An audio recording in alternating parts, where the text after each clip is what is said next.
Wall Street est depuis 2 siècles le cœur battant des marchés financiers mondiaux. Son histoire est jalonnée de périodes de croissance vertigineuse, mais aussi de chutes spectaculaires, connues sous le nom de cracks boursiers. Ces effondrements ont profondément bouleversé non seulement les marchés, mais aussi l'économie réelle, influençant la vie quotidienne de millions de personnes. Aujourd'hui, nous plongeons dans les plus grands cracks, en détaillant non seulement les événements, mais surtout les mécanismes, les décisions humaines et politiques qui les ont provoqués, ainsi que leurs lourdes conséquences. Le krach de 1929, l'effondrement qui plongea le monde dans la Grande Dépression. Dans les années 1920, les États-Unis connaissent une croissance économique spectaculaire. La bourse de New York attire de plus en plus d'investisseurs, allant du banquier à l'ouvrier, tous séduits par la promesse de gains rapides. Cette euphorie est alimentée par une spéculation massive sur les actions avec des achats à crédit, effet de levier, une confiance aveugle dans la croissance sans fin. Des inégalités économiques croissantes, masquées par l'abondance apparente, mais cette bulle spéculative est fragile. En octobre 1929, plusieurs facteurs déclenchent le désastre. Des signes de ralentissement économique dans certains secteurs, des prises de bénéfices massives des gros investisseurs, la panique qui s'empare des petits porteurs. Le jeudi 24 octobre, le jeudi noir, des millions d'actions sont vendues dans un mouvement frénétique. Le marché s'effondre, provoquant une réaction en chaîne. Les banques, surendettées, commencent à faire faillite, les entreprises ferment, le chômage explose. Les gouvernements démunis ne réagissent pas efficacement au départ. La crise s'étend à l'Europe, provoquant une dépression économique mondiale. Cette période a profondément changé la régulation financière.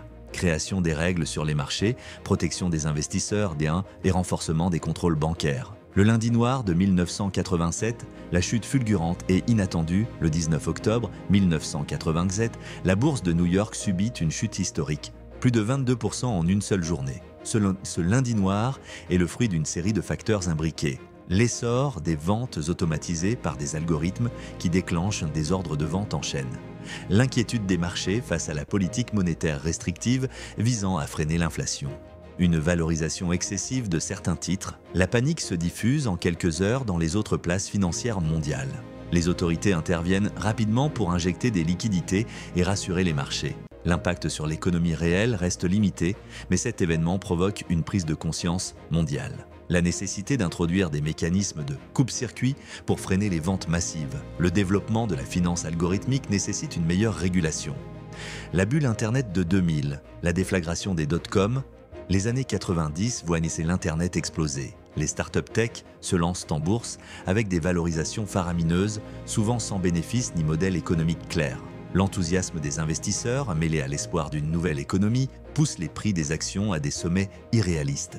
Mais en mars 2000, la réalité rattrape la spéculation. Les entreprises ne génèrent pas les revenus attendus. Les investisseurs paniquent, vendent massivement et la bulle éclate. Des milliers de sociétés technologiques disparaissent, des millions de personnes perdent de l'argent et l'économie américaine subit un ralentissement marqué. Cette crise sert de leçon. L'innovation doit s'accompagner de viabilité économique. La spéculation effrénée et dangereuse, les investisseurs et régulateurs deviennent plus prudents. La crise financière de 2008, la débâcle des subprimes, au cœur de la crise de 2008, le système bancaire américain était fragilisé par la titrisation massive de prêts immobiliers à risque appelés subprimes.